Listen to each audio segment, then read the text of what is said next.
Hello everyone, welcome to my YouTube channel Profoundly Physicist. I'm Shweta. So आज से हम शुरू कर रहे हैं एक न्यू यूनिट जो कि है थर्मोडायनेमिक्स. वैसे तो we are discussing electricity and magnetism, but जैसे आप सबने सजेस्ट किया कि मैम अलॉन्ग विद दैट आप थर्मोडायनेमिक्स भी शुरू कर लो. सो ठीक है, तो आज से थर्मोडायनेमिक्स भी साथ में चलती रहेगी. ऑल्टरनेट कर लेंगे हम, जैसे एक दिन हमने जो है थर्मोडायनेमिक्स के टॉपिक्स डिस्कस किए एंड जो से नेक्स्ट वीडियो होगी उसमें इलेक्ट्रिसिटी एंड मैग्नेटिज्म के टॉपिक डिस्कस कर लेंगे. तो इस तरीके से जो एक मोनोटोनस है ना, थोड़ा सा हो गया बिकॉज इलेक्ट्रिसिटी एंड मैग्नेटिज्म इतनी वास्ट है, तो वो थोड़ा ब्रेक हो जाएगा एंड चेंज सी चलती रहेगी, है ना ये. तो आज जो है थर्मोडायनेमिक्स में हम बहुत बेसिक डिस्कस करेंगे, जो कि होगा system, surroundings and along with that जो लॉज ऑफ थर्मोडायनेमिक्स है. ठीक है, that all will be discussed in today's video. So let's begin. जैसे कि आज का टॉपिक बहुत बेसिक है, but along with that it is very much interesting also. I hope आपने जब आपने थर्मोडायनेमिक्स पढ़ी होगी, जो आपने बेसिक्स कभी स्किप कर दिए होंगे, वो सब जो है उसको हम रिवाइज भी करेंगे अच्छे से, एक अच्छे से बेस सेट करेंगे सो दैट थर्मोडायनेमिक्स में आपका इंटरेस्ट अच्छे से बिल्डअप हो और ये सारे कॉन्सेप्ट्स के रिगार्डिंग आपके क्लियर हो जाएं. ओके, सो थर्मोडायनेमिक्स है क्या? It is a branch of science which deals with the study of transformation of heat energy into other forms of energy and vice versa. ठीक है, तो यहाँ पे थर्मो स्टैंड्स फॉर हीट. ठीक है, थर्मोडायनेमिक्स में क्या रहता है, जो हीट एनर्जी है that is converted into other forms of energy and vice versa is also there. It is the study of thermal systems without taking into account their internal structure. तो यहाँ पे हम जो भी सिस्टम कंसिडर कर रहे हैं, यहाँ पे हम उसके इंटरनल स्ट्रक्चर के रिगार्डिंग कोई बात नहीं कर रहे हैं. जो इंटरनल स्ट्रक्चर की बात होगी वो होगी स्टैटिस्टिकल मैकेनिक्स में, जो स्टैटिस्टिकल फिजिक्स है वहाँ पे हम जो इंटरनल स्ट्रक्चर है we will take into account that aspect also, but here we will just talk about the thermal systems. So while studying thermodynamics, we will talk a lot about system and surroundings. ठीक है, system and surroundings का नाम जो है वो बार बार आता रहेगा. System जो है that is a collection of large number of particles, जो कि they can be in any state, solid, liquid, gaseous, और जो भी चीज़ system के बाहर होगी, उस जो हमने कलेक्शन की है उसके बाहर जो भी चीज़ होगी उस सबको जो है हम सराउंडिंग्स कैटेगराइज करेंगे. So what is a thermodynamical system? An assembly of an extremely large number of particles. ठीक है, जो large number of particles हैं, their collection is termed as system, और system में exist in solid, liquid and gaseous state. ठीक है, large number of particles है system में, और जो उनकी state है that is defined by जो state functions की हम बात करते हैं वो कौन से हैं? Pressure, volume, temperature and heat. So next thing is surroundings. Surroundings क्या था? Anything that is outside the system which has a direct impact on the system, उसको हम कहेंगे surroundings. ये नहीं है कि surroundings जो है उनका कोई रोल नहीं है. ठीक है, तो surroundings has effect और you can say impact on the system, और ठीक है, तो उसको हम क्या रेफर कर देंगे as surroundings. Anything that is outside the system which has a direct effect on the system is termed as surroundings. तो इसके बाद एग्जांपल्स आएंगी बहुत ज़्यादा, ये पूरी थर्मोडायनेमिक्स में टर्म चलती रहेंगी, तो उससे आपको और अंडरस्टैंडिंग होगी कि कैसे जो है सराउंडिंग्स सिस्टम को इफ़ेक्ट करते हैं. सो सिस्टम एंड सराउंडिंग्स के बाद जो नेक्स्ट टर्म जिसके रिगार्डिंग आपको पता होना चाहिए दैट इज़ थर्मोडायनेमिकल इक्विलिब्रियम. ठीक है, थर्मोडायनेमिकल इक्विलिब्रियम क्या होता है? यहाँ पे देखो, जो सिस्टम है, सिस्टम पर सराउंडिंग्स इफ़ेक्ट डालती हैं इन 3 ways. अभी हमने बात की थी सराउंडिंग्स क्या है, something which is outside the system लेकिन उसका सिस्टम पे इफ़ेक्ट है. अब यहाँ पे हमें पता चल रहा है कि सराउंडिंग सिस्टम पर कैसे इफ़ेक्ट करेंगे. 3 ways हैं, मैकेनिकल, केमिकल, थर्मल. ठीक है, यहाँ पे आपको पता भी चल गया that how surroundings effect system. अब हम तीनों इन इंटरेक्शंस को, जो कि मैकेनिकल, केमिकल एंड थर्मल है, इसको समझ लेते हैं. तो फर्स्ट जो है दैट इज़ मैकेनिकल. कब हम बोलेंगे दैट सिस्टम एंड सराउंडिंग्स में मैकेनिकल इंटरेक्शन है? ठीक है, so mechanical interaction occurs, it takes place only when there is a presence of unbalanced forces. ठीक है, अगर सिस्टम एंड सराउंडिंग में कुछ अनबैलेंस्ड फोर्सेस हैं, in that case we will refer it as mechanical interaction. Second है यहाँ पर chemical interaction. Chemical interaction occurs जब कोई एक्सचेंज ऑफ मैटर है, राइट। उसके बाद है third one is thermal interaction. Thermal interaction कब होगी? Whenever there will be a difference of temperature, ठीक है, सिस्टम एंड सराउंडिंग्स में कुछ डिफरेंस ऑफ टेम्परेचर है, in that case thermal interaction will occur. So these are the three ways जो जिनसे जो है सिस्टम सराउंडिंग के साथ इंटरेक्ट करते। सो अब बात करते हैं इक्विलिब्रियम की। तो इक्विलिब्रियम अब कब अकर होगा, ठीक है। तो इक्विलिब्रियम के लिए क्या कंडीशन है? when no exchange of energy and matter takes place between system and surroundings। जब सिस्टम एंड सराउंडिंग्स के बीच कोई एक्सचेंज ऑफ एनर्जी ना हो एंड ना ही कोई एक्सचेंज ऑफ मैटर हो, in that case we will say that it has attained the system has attained a state of thermodynamical equilibrium. तो अगर इसको अनदर वर्ड्स में हम बोलना चाहे तो क्या होगा? That is, a system in mechanical, chemical and thermal equilibrium with its surrounding is said to be in thermodynamical equilibrium। ठीक है, तो अब आपको क्लियर हो गया होगा कि थर्मोडायनेमिकल इक्विलिब्रियम कब अटेन होता है। First thing, when system and surroundings में ना तो एक्सचेंज ऑफ एनर्जी हो एंड ना ही एक्सचेंज ऑफ मैटर हो, जिसको हम टर्म कर सकते हैं that there should be mechanical, chemical and thermal equilibrium. Mechanical equilibrium का मतलब क्या है? कोई भी अनबैलेंस्ड फोर्स प्रेजेंट नहीं है। Second was chemical. Chemical equilibrium means there is no exchange of matter between them, and thermal equilibrium means temperature is same, there is no difference of temperature. When these conditions are satisfied, in that case we will say that the system is in thermodynamical equilibrium with its surroundings। ठीक है, तो three basic terms हमें पता चल गई। System क्या होता है, सराउंडिंग्स क्या होती है, how surroundings and system interact, and उसके बाद हमने देखा कि इक्विलिब्रियम की कंडीशन क्या होती है। So next we will discuss laws of thermodynamics. तो लॉज ऑफ थर्मोडायनेमिक्स जो हैं, there are 4 laws of thermodynamics. First है जीरोथ लॉ, देन है first law, second law, third law. ठीक है, तो जीरोथ लॉ ऑफ थर्मोडायनेमिक्स क्या है? अगर हमारे पास टू सिस्टम्स हैं, like system A and system B, अब आपको पता होगा सिस्टम होते क्या हैं, ठीक है। तो system A and system B है हमारे पास, and then we have placed an insulator wall between them. ठीक है, उनको हमने कम्प्लीटली इंसुलेट कर दिया है, उनके बीच कोई भी एक्सचेंज नहीं है। So we have system C over here. System C जो है, system A and C are separated by a connecting wall. Similarly आप देखो system and B and C जो है, उनके बीच में भी कनेक्टिंग वॉल है। तो कनेक्टिंग वॉल होने के कारण यहाँ पर क्या होगा?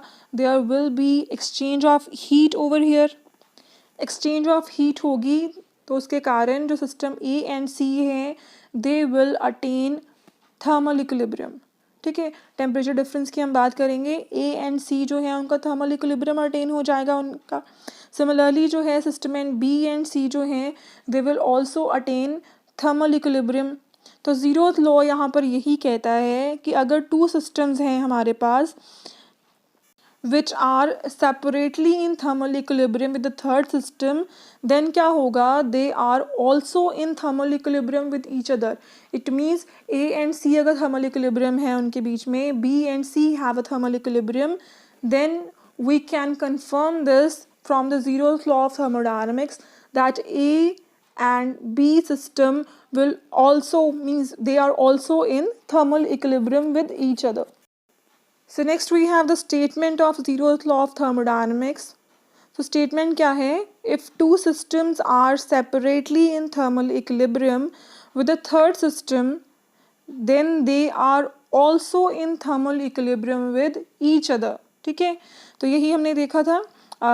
जो zeroth law है, आपको यहाँ पे फोकस जो है thermal equilibrium पर रखना है, because we have studied that how system and surroundings interact। There are three ways: mechanical, chemical, thermal, but in zeroth law of thermodynamics we talk about thermal equilibrium only।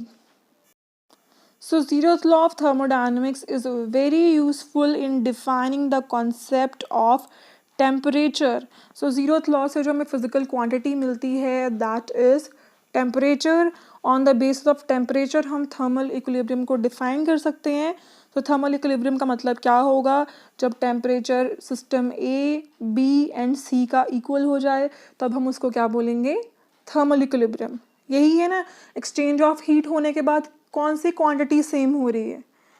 To systems हैं, जब उनमें exchange of heat हो रहा है, ठीक है, after that जो quantity same हो रही है that is temperature. As if अगर हमारे पास जो है एक बकेट है जिसमें हॉट वाटर है and we have another bucket जिसमें कोल्ड वाटर है, when we will mix them, तो जो है हमारे पास फाइनल जो चीज़ कॉमन होगी, ठीक है, that will be the temperature. So जैसे हमने ज़ीरोथ लॉ में बात की about the thermal equilibrium and we got the physical quantity temperature, ठीक है. तो नेक्स्ट जो है that is first law of thermodynamics. First law of thermodynamics से जो एक टर्म आएगी बार बार दैट इज़ इंटरनल एनर्जी.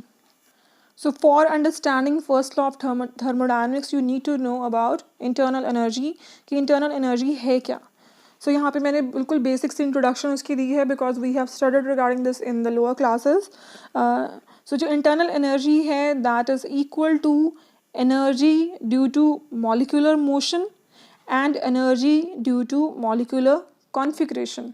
ठीक है, जो मॉलिक्यूल्स हैं जो उनकी पोजिशन है उसके कारण जो एनर्जी होगी एंड जो मॉलिक्यूल्स हैं जो उनकी मोशन है जो उनकी एनर्जी है. When you add both of them then you will get internal energy. ठीक है, सो यहाँ पे जो energy due to molecular motion है इसको हम बोलेंगे, we will indicated by U K. K stands for kinetic internal energy. ठीक है, उसके बाद है energy due to molecular configuration, इसको हम बोलेंगे पोटेंशियल इंटरनल एनर्जी. और जैसे हम जो है kinetic internal energy and potential internal energy को एड अप करेंगे then we will get a total internal energy. ठीक है, सो ये तो हमने देख लिया कि जो इंटरनल एनर्जी है that is due to molecular motion and their configuration. अब हम ये भी देख लेते हैं कि जो इंटरनल एनर्जी है in case of ideal gas उसकी वैल्यू क्या होती है एंड रियल गैस में क्या होती है, and in both these gases internal energy depends upon which factors. ठीक है, तो इसको भी डिस्कस कर लेते हैं. अगर हम बात करें आइडल गैस की, आइडल गैस में we know there are no intermolecular forces. अब इंटरमॉलिक्यूलर फोर्सेस है ही नहीं है तो work done in changing the distance क्या हो जाएगा? ज़ीरो के equal. Force zero, work done zero हो गया. वर्क डन जैसे ही ज़ीरो हुआ जो पोटेंशियल इंटरनल एनर्जी है that becomes equal to zero. It means in case of ideal gas जो इंटरनल एनर्जी है that is only because of the molecular motion. Molecules के मूव करने के कारण ही जो इंटरनल एनर्जी होती है in case of ideal gas.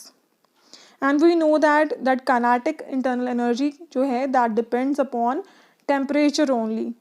So we can say this कि जो आइडल गैस है उस केस में इंटरनल एनर्जी सिर्फ टेम्परेचर पर ही डिपेंड करती है. So next let's discuss the case of real gas. तो रियल गैस जो है वहाँ पर इंटरमॉलिक्यूलर फोर्सेस प्रेजेंट हैं, they are not equal to zero. Forces अब नॉट इक्वल टू ज़ीरो हैं. इट मीन्स जो वर्क डन होगा that also won't be equal to zero. अब वर्क डन ज़ीरो नहीं है it means both the energies will be present. तो internal energy जो होगी इन case of real gas that will be because of the molecular motion as well as their configuration. दोनों की दोनों जो एनर्जीज हैं वहाँ पर प्रेजेंट होंगी. जैसे कि हमने देखा जो काइनेटिक इंटरनल एनर्जी है दैट डिपेंड्स अपॉन टेम्परेचर. वो एक्सप्रेशन होता है के बी टी से, है ना. तो वहाँ पर हमें पता है जो काइनेटिक इंटरनल एनर्जी है दैट डिपेंड्स अपॉन टेम्परेचर.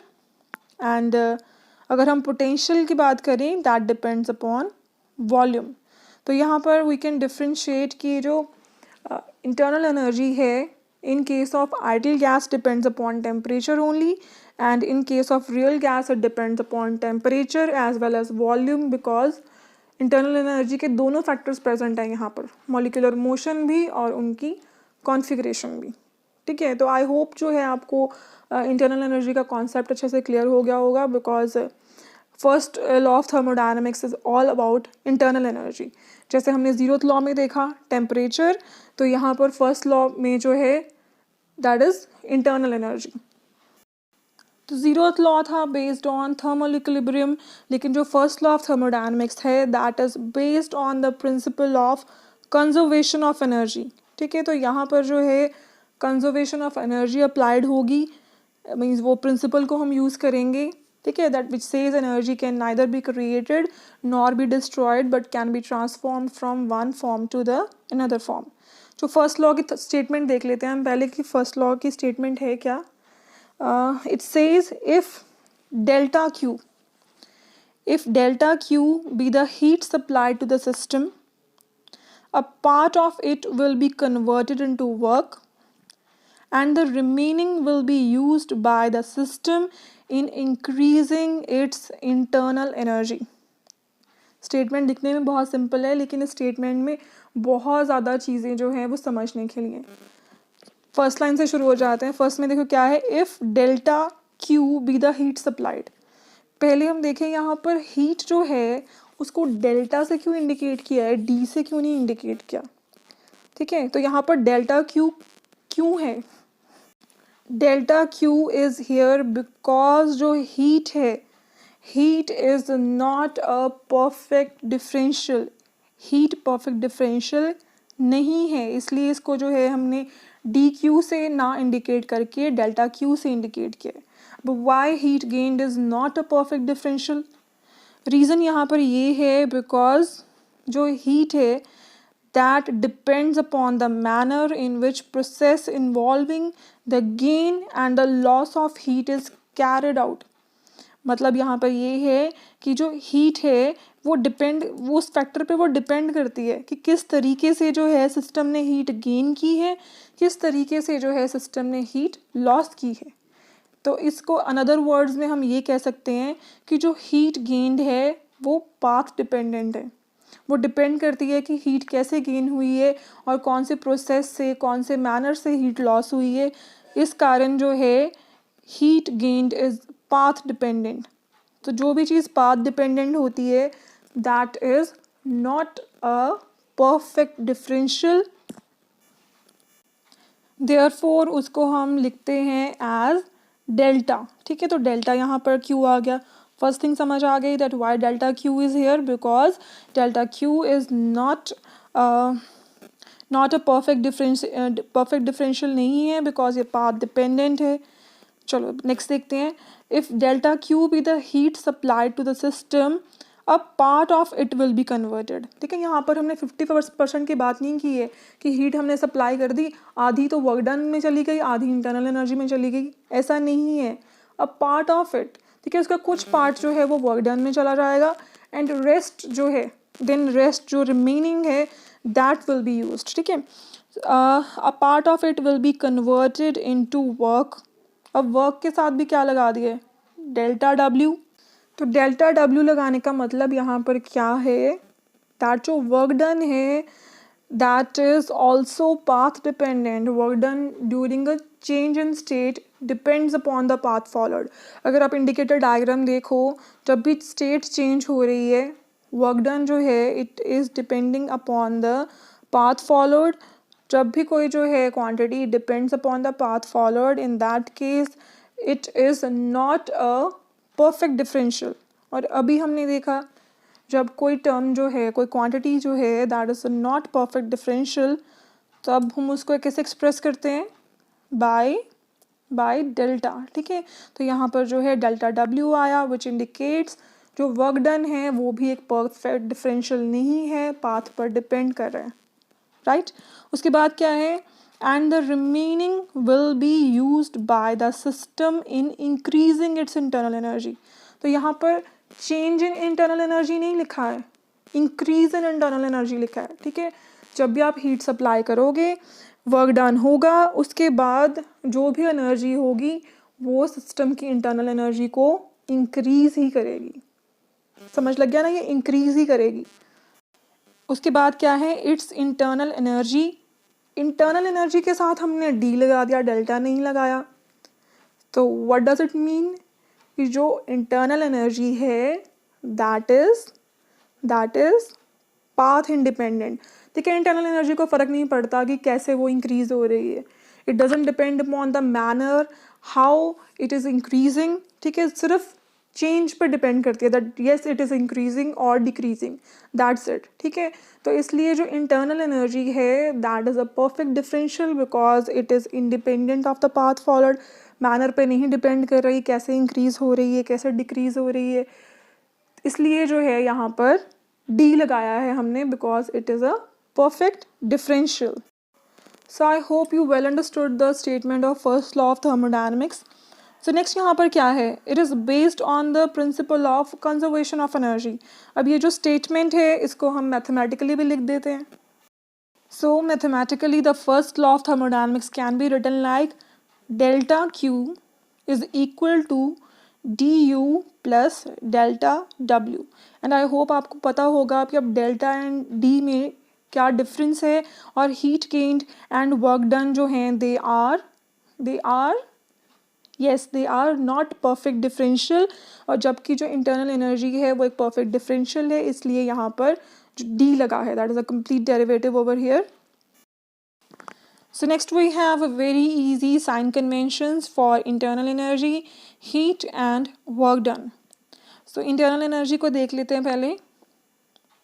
जो गेन इन इंटरनल एनर्जी है, gain in internal energy by a system is taken as positive and loss of internal energy is taken as negative. Easy. उसके बाद बात है heat की. Gain of heat by a system is taken as positive and loss of heat is taken as negative. Then third है regarding work done. Work done by the system is taken as positive and work done on the system is taken as negative. बाकी तो easy थे, gain positive है, loss negative है. Work done का आपको ध्यान रखना है, वर्क डन जो बाय द सिस्टम है, जो वर्क डन वो खुद कर रहा है बाय द सिस्टम, ठीक है, उसको हम लेंगे positive and the work done on the system, जो सिस्टम के ऊपर वर्क हो रहा है उसको जो है we will consider negative work done. So next thing which we will check is कि जो हमने अभी साइन कन्वेंशंस पढ़ी हैं, ठीक है, जो फर्स्ट लॉ ऑफ थर्मोडायनेमिक्स है that is in accordance with this. ठीक है, जो साइन कन्वेंशंस है, क्या फर्स्ट लॉ उन साइन कन्वेंशंस के अकॉर्डिंग उन सब साइन कन्वेंशंस को फॉलो कर रहा है, उसके रिलेशन जो है वो उसके साथ जो है अकॉर्डेंस में है. ठीक है, उसको डिस्कस कर लेते हैं एक बारी. सो यहाँ पर फर्स्ट लॉ क्या कहता है कि अगर आपके पास कोई सिस्टम है, ठीक है, जैसे फर्स्ट डायग्राम में देखो gas is there which is a system, piston है, एंड देन फर्स्ट लॉ में क्या कहा गया, if heat is supplied to the system. तो यहाँ पर क्या किया, सिस्टम जो कि गैस है उसको हीट सप्लाई कर दी. सो जब हम जो है हीट सप्लाई करेंगे सिस्टम को, उसके बाद क्या होगा, gas will expand. Gas expand it means work done by the system हुआ है यहाँ पर. ठीक है, बिकॉज जो पिस्टन है that is moving upwards, it means this is work done by the system. और उसके बाद जो है यहाँ पर इंटरनल एनर्जी जो है पार्टिकल्स की दैट हैज़ इंक्रीज्ड, बिकॉज हमने अभी पढ़ा कि जो इंटरनल एनर्जी है that is due to the molecular motion and their configuration. अब जब गैस एक्सपैंड करेगी, ठीक है, गैस एक्सपैंड हुई इट मीन्स मॉलिक्यूल्स की मोशन हुई एंड उनकी कॉन्फिगरेशन मीन्स उनकी पोजीशन भी चेंज हुई. ठीक है, तो इस तरीके से जो इंटरनल एनर्जी है that has increased. So what the statement says, जो डेल्टा क्यू है, अगर हम फर्स्ट लॉ के स्टेटमेंट को साथ में ही लेकर चलें, जो डेल्टा क्यू है that is what, that is heat gained by the system. D U जो है वो स्टेटमेंट में कहा गया है that is increase in internal energy. And जब भी heat gained by the system होगी we know it, in that case क्या होगा, work done by the system. जैसे कि अभी हमने डायग्राम में देखा, हीट गेन हुई एंड गैस एक्सपैंड हुई, गैस एक्सपैंड हुई means that is a work done by the system because piston moved upward, ठीक है। तो इस तरीके से डेल्टा क्यू क्या है, heat gain by the system, D you is increase in internal energy, delta W is work done by the system. अब हमने जो अभी साइन कन्वेंशन सीखी है तो उनको यहाँ अप्लाई कर देते हैं। So we know it that the heat gained by the system is positive, तो यहाँ हमने पॉजिटिव लिख दिया। इंक्रीज इन इंटरनल एनर्जी जो है वो भी होती है पॉजिटिव, और उसके बाद जो है work done by the system जो है दैट इज़ ऑल्सो पॉजिटिव, ठीक है। तो यहाँ ये चीज़ कंफर्म हो गई, जो फर्स्ट लॉ ऑफ थर्मोडायनेमिक्स है that is in accordance with the sign conventions also. So that's all for today, ठीक है। मैं actually I am being very very busy these days, बहुत ज़्यादा पर्सनल काम जो है इकट्ठा ही आ गए हैं 3-4, दैट्स वाई जो है वीडियो अपलोड करने में थोड़ा सा टाइम आई नो लग रहा है। बट आई सजेस्ट कि आप जितना सिलेबस हो चुका है उसको अच्छे से रिवाइज़ कीजिए, तभी जो है मैंने क्विज़ पर जो है ब्रेक नहीं लगाया। आई जस्ट वांट कि चाहे वीडियोस थोड़ा सा उसमें डिले हो जाए लेकिन आपकी रिवीजन चलती रहे, सो उसके लिए डेफिनेटली मैं टाइम स्पेयर करती हूँ। वीडियो भी जो है अभी कॉन्टीन्यूटी में I will try to upload, but बहुत ज़्यादा बिजी हूँ बिकॉज बहुत ज़्यादा ही आई सेड इकट्ठे काम आ गए हैं बहुत ज़्यादा, ठीक है। So but I will definitely try to spare time और वीडियो अपलोड करने के लिए। आप लोग भी प्लीज़ अच्छे से जो है वीडियो को देखिए और अपने कमेंट ज़रूर करके बताइए, ठीक है। तो और मोटिवेशन मिलेगा कि हाँ मुझे ज़रूर टाइम स्पेयर करना ही है बच्चों के लिए एज दे आर वेटिंग। तो अगर आपको आज की वीडियो अच्छी लगी है, आप वीडियो को लाइक कीजिए, कमेंट करके अपना जो भी आपका फीडबैक है बताइए, एंड अगर आप चैनल को फर्स्ट टाइम देख रहे हो तो ज़रूर सब्सक्राइब कर लीजिए, ठीक है। Thank you everyone.